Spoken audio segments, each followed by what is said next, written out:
Imagine being a serious, published writer, someone whose poems and books are recognized in your community, but keeping one intimate side of your life a complete, guarded secret.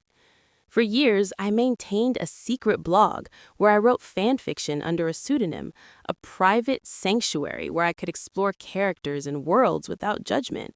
But then the unthinkable happened.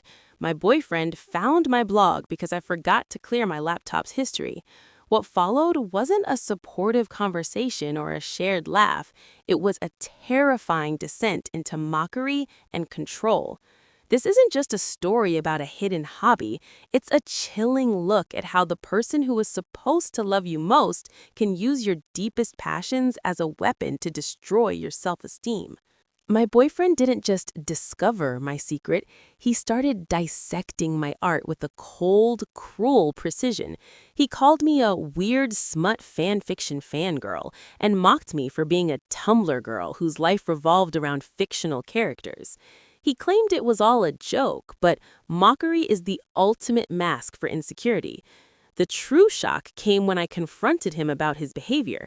He finally confessed that he wasn't just teasing, he was threatened.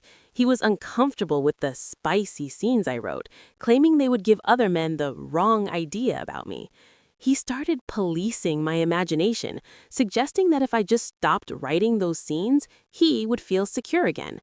I realized in that moment that he didn't love my mind, he wanted to cage it. I ended the relationship because no one should have to shrink their creativity to fit into a partner's small-minded box.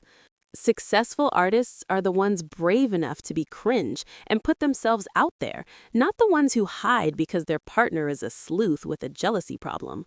But the toxicity of control in relationships often hides behind the guise of logic or frugality. Take the private chef boyfriend. He had a girlfriend who was a literal food genius, someone who could recreate a lost family recipe just by the scent in the air.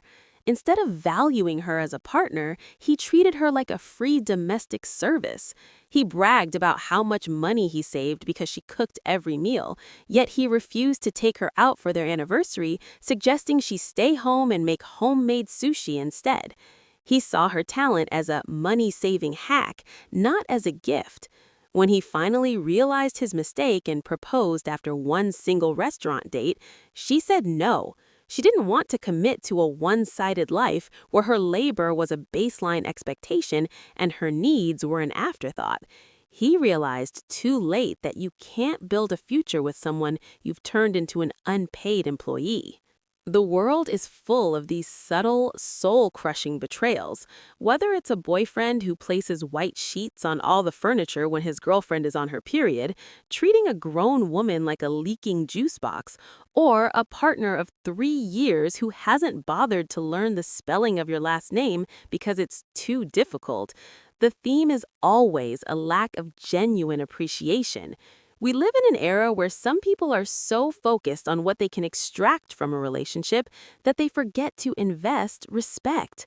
Your partner's role is to celebrate your imagination, not shame it, to support your body, not embarrass it, and to honor your work, not use it for profit. I ended it and changed my blog's URL, but the lesson remains. Your energy is a privilege. If someone views your writing as a stalker magnet or your culinary skills as their personal shortcut to a bigger bank account, they aren't your life partner. They are your life's biggest distraction. I'd rather be forever alone and respected for my mind than in a relationship with someone who thinks my worth is determined by a restaurant bill or a sanitized blog post. Sometimes the best secret you can keep is the exact date you plan to leave, because peace is the only luxury that never goes out of style.